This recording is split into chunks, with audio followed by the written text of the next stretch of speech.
Have you ever sat in your quiet living room, glanced at your phone, and realized it's been days since your children called you back?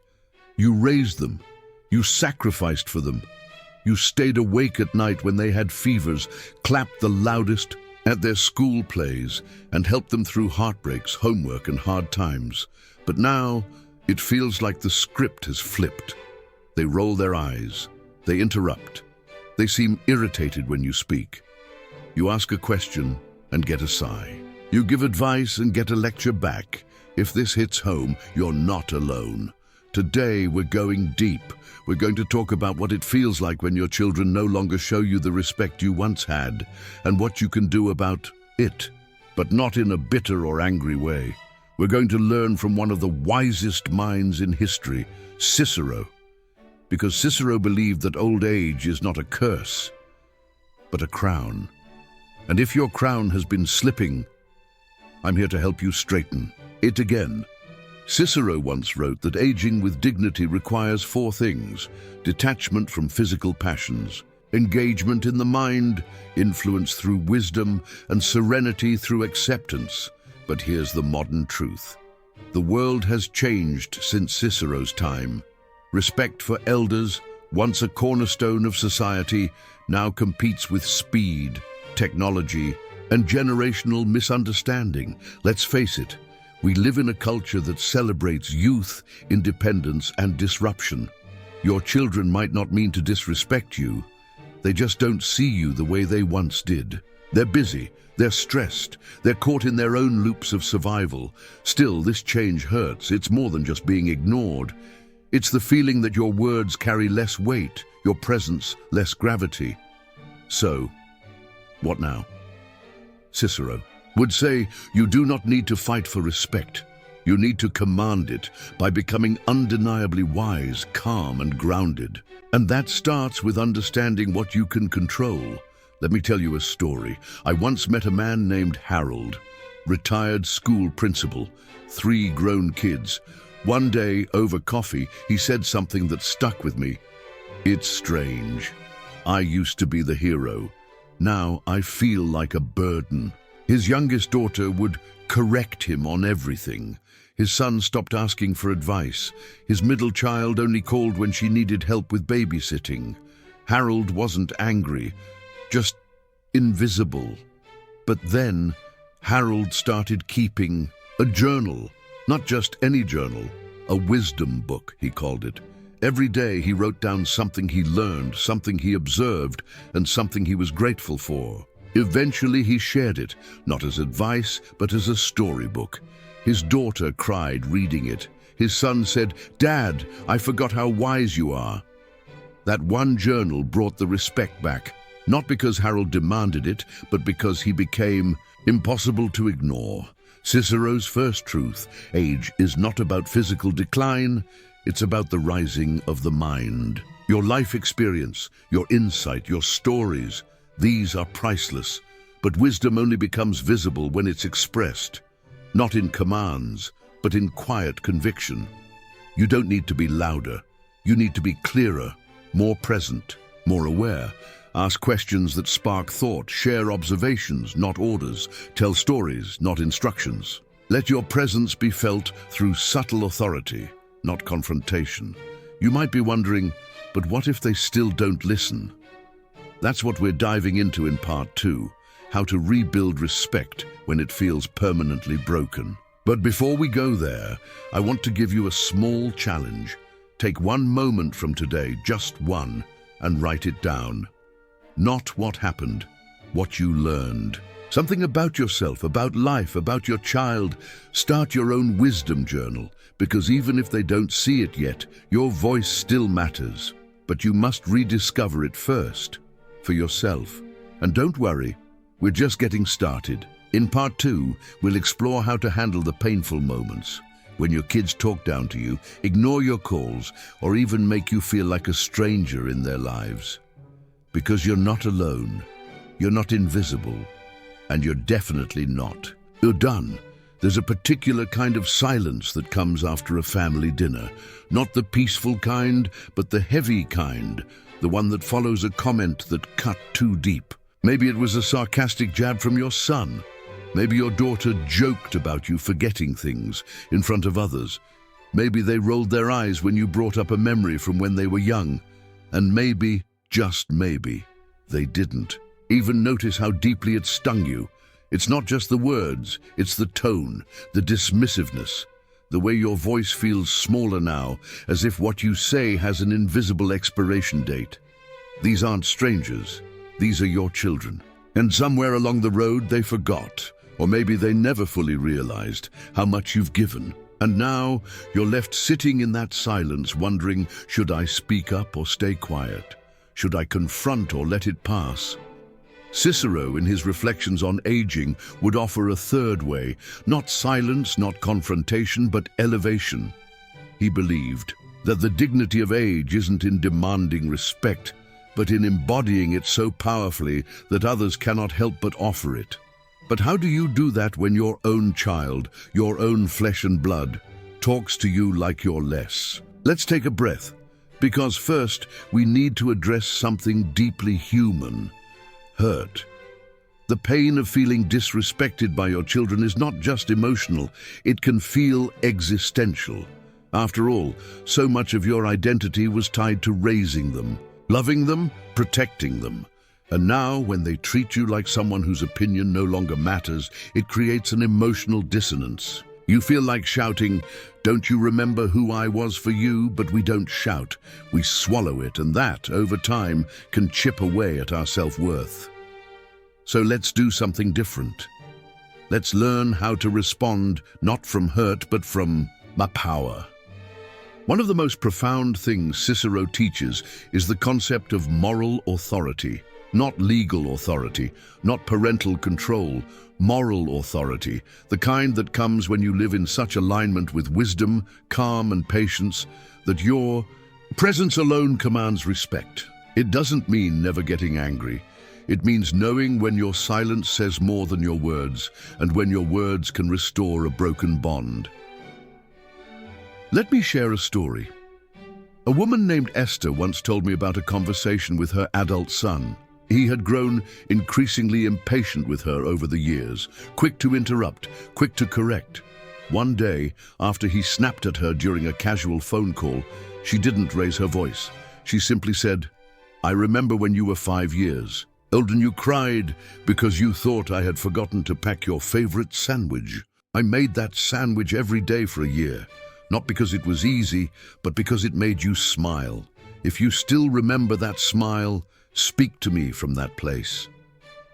Her son went quiet. Then he cried, not because she guilted him, but because she reminded him. She connected to his humanity, not just his behavior. This is the essence of Cicero's philosophy. Respect is not something we chase. It's something we evoke by reawakening the bond of shared memory, truth, and quiet strength. Now let's be real. Not every child will respond like Esther's son. Some will resist. Some may carry wounds of their own. Some may be lost in their own chaos. But that's not your weight to carry anymore. Your role is to model what respect looks like, and to surround yourself with people who reflect that back to you. You may not be able to change how they speak, but you can absolutely change how you receive it. You can say, "I'm not going to let that in today." You can say, "Let's take a break from this conversation." And most importantly, you can say, "I still love you, but I will love myself too." This isn't weakness, it's wisdom. The kind of wisdom Cicero called the true privilege of old age. So here's your challenge this time. The next time you feel dismissed or talked down to, pause, breathe, and instead of reacting, try responding with a story, a memory, a simple truth, something that reminds them not just who you were, but who you are. And if they still don't get it, that's okay. You are still worthy. You are still whole. And as we'll explore in part 3, there are other ways to restore balance, not just through your children, but through the life you continue to build, the communities you join, and the self-respect you reclaim. Because growing older isn't about fading away. It's about becoming the lighthouse, steady, bright, and unshakable. There comes a point when waiting for a call that never comes starts to feel like a habit. You glance at the phone, you scroll through old photos, you replay conversations, wondering where it all shifted. But here's the truth that no one really says out loud. Sometimes your children don't change. Sometimes they stay distant. Sometimes the respect you hope for doesn't return. And that's when the real work begins, not in trying harder to earn their attention, but in redirecting your energy towards something far more powerful, your own legacy. Cicero believed that the later stages of life were the most important, not because of what you achieve outwardly, but because of what you become inwardly. He saw old age as the time to invest in wisdom, contribution, and peace. So what happens? If your children don't visit, don't call, don't ask for your thoughts anymore, you build something they can't ignore, even if they don't see it yet. Let me tell you a story. There was a woman named Ruth. She was 72, retired, widowed, and had 3 children who barely spoke to her. For years, she tried to reconnect, sending messages, birthday cards, offering help, but they remained cold. And then Ruth did something bold. She stopped waiting. She joined a community center. She started teaching others how to cook traditional meals from her childhood. She shared stories. She made people laugh. She created a tiny tribe around her of people who respected her, not because they were obligated, but because they were moved. Her youngest granddaughter found a video of her on social media teaching how to make a family stew and shared it with her parents. That video reached 40,000 views. Her son called her the next week. Not out of pity, but out of pride. Here's what that teaches us. Your worth doesn't diminish in the shadows of their absence. It grows when you let it shine, even if the ones you raised aren't watching. Cicero once wrote, "The harvest of old age is the recollection and abundance of blessings previously secured." You've built a life, you've endured storms, you carry the kind of insight the world needs. And just because your children aren't tapping into that wisdom doesn't mean you let it go to waste. Write your stories, teach what you know, share what you've lived, not to prove anything, but to leave something behind that matters. You are not just a parent. You are a whole person with decades of insight that deserves to echo beyond your family tree. And if that echo starts in your community, in a letter, in a video, in a local event, so be it. Because respect doesn't always come from those you gave everything to. Sometimes it comes from those who see you as you are now, not who you were supposed to be for them. So here's your action step this time. Choose one thing that you've experienced in life that could help someone else, and find a way to share it. Maybe it's a skill, like gardening or budgeting. Maybe it's a hard-earned lesson about love or resilience. Maybe it's just a moment that made you laugh when you needed it most. Your story could be the light someone else needs, including your children, someday. Because here's the quiet truth. Your legacy isn't what they remember. It's what you choose to leave behind, whether they remember or not. And in part 4, we'll talk about something even more powerful: how to rebuild joy in your own life, not as a reward from others, but as a gift you give yourself. There's something quietly devastating about tying your happiness to someone else's approval, especially when that someone else is your child. You spend years putting their needs before your own, believing that one day they'll reflect that same energy back to you. And maybe they do, sometimes. But what about when they don't? What happens when the gratitude, the affection, the basic recognition just isn't there? That's when many parents begin to shrink emotionally. They stop doing things they love. They stop laughing as much. The world narrows to waiting and wondering. But here's the radical truth. Your joy was never supposed to come from them. It was supposed to come from you. Cicero believed that old age was a time to let go of external achievements and embrace internal contentment. He wrote that nature itself gives us permission to live more simply, more reflectively, and more peacefully as we grow older. But peace isn't the same as passivity, and joy isn't something that arrives. It's something you cultivate. So the question becomes, when was the last time you felt truly alive? For no reason at all. Let me tell you a story. Paul was 68, recently retired, and alone most weekends. His daughter lived out of state and rarely visited. One day, feeling especially low, he went for a walk, not to exercise, not for errands, just to walk. He ended up in a small bookstore and found a used poetry collection he hadn't seen since college. On impulse, he bought it. That night, he read aloud to himself. For the first time in weeks, he didn't feel invisible. He felt present. That moment, that tiny spark, turned into a ritual. Every week, he'd read a poem aloud, then write something of his own. A year later, he self-published a collection, not to sell, just to express, just to remember he was still here. Joy often begins in small, seemingly insignificant acts: a walk, a song, a recipe, a letter never sent.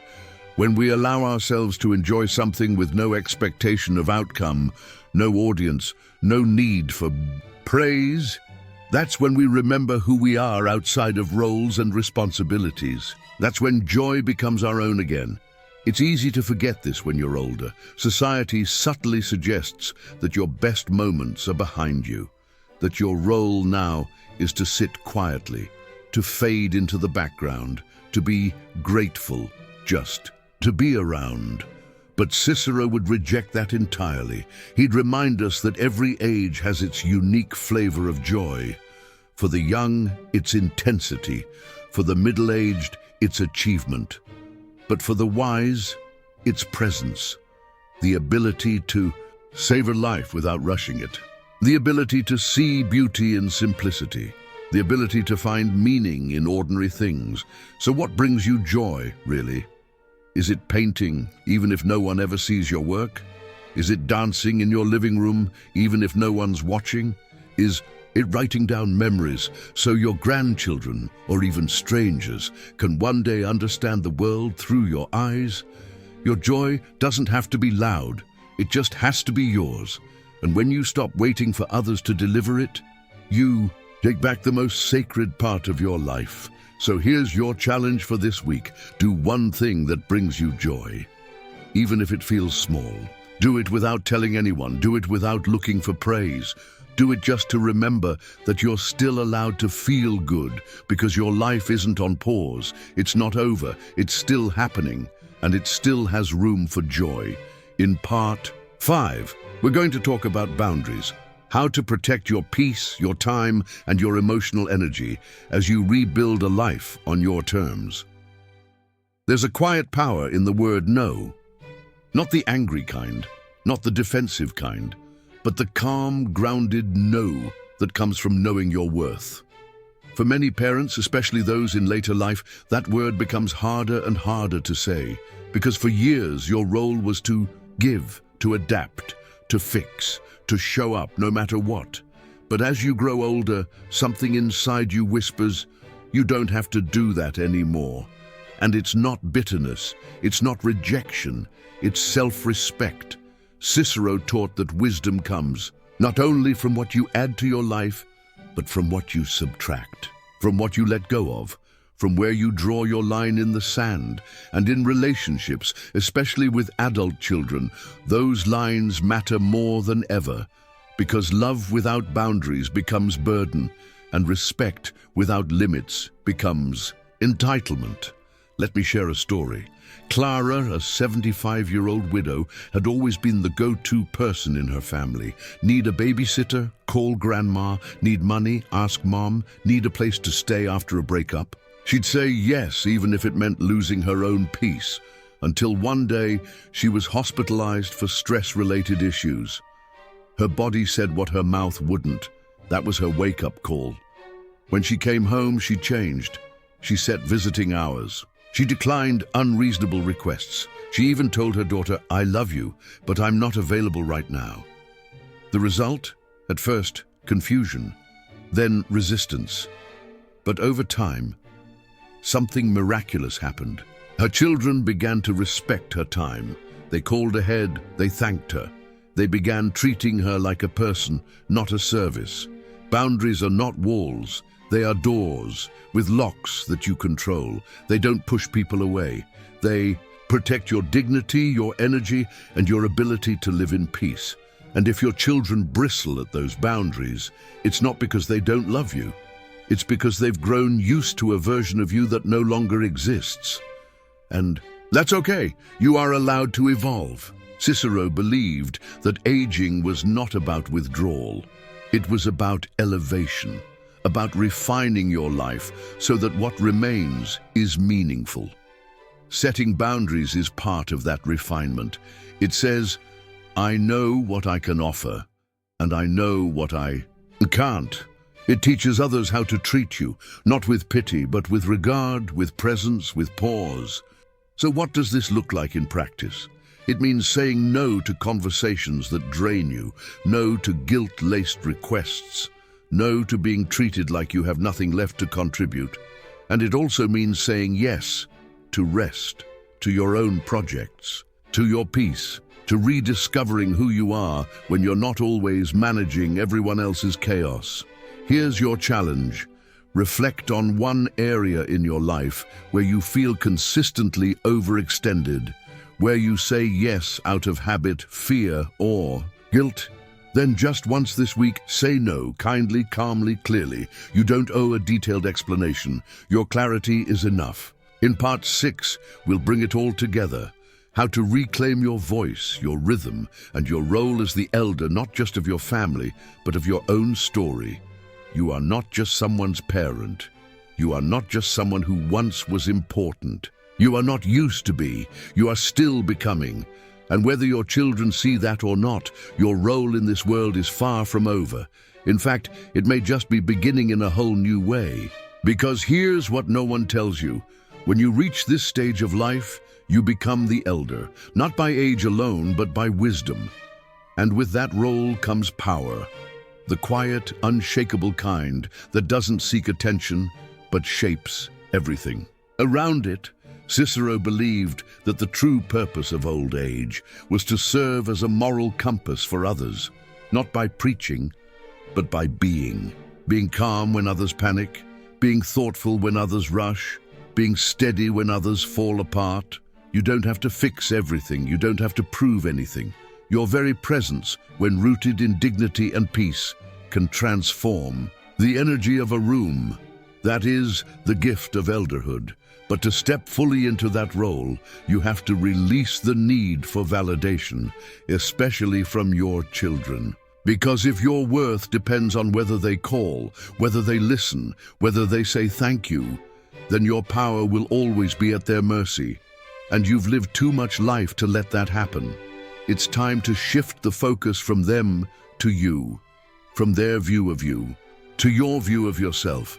Let me tell you one last story. Samuel was 80. He had outlived his wife, most of his friends, and even 2 of his children. The remaining son rarely visited. And yet, Samuel was one of the most peaceful people I've ever met. I asked him once, "How do you do it? How do you stay so content?" He smiled and said, "Because I stopped asking what others owed me and started asking what I still had to give. And you know what? I still have a lot to give." That spirit, that quiet, grounded generosity is what true elderhood looks like. You don't need a title. You don't need applause. You need presence. You need intention. You need to wake up each day asking not, "Who will love me today?" but "What kind of elder will I be today?" Will you be the storyteller, the listener, the peacemaker, the challenger, the one who says what needs to be said, not with anger but with clarity? You get to decide. And maybe, just maybe, your children will notice. Maybe they'll come around. Maybe they'll grow into the kind of adults who look back and say, "I didn't understand it then, but now I see how strong, how wise, how necessary you were." But even if they don't, you will know. And that's enough. That's more than enough. So here's your final challenge. Take one step this week that embodies your elderhood. Share a story that needs to be told. Offer advice only when asked. Write a letter even if you never send it, or simply sit in silence and know that your presence is enough. You've made it through the hardest parts. You face silence, dismissal, loneliness, and yet here you are, wiser, deeper, more alive than ever. You are not fading, you are rising. You are the elder now, wear it like a crown.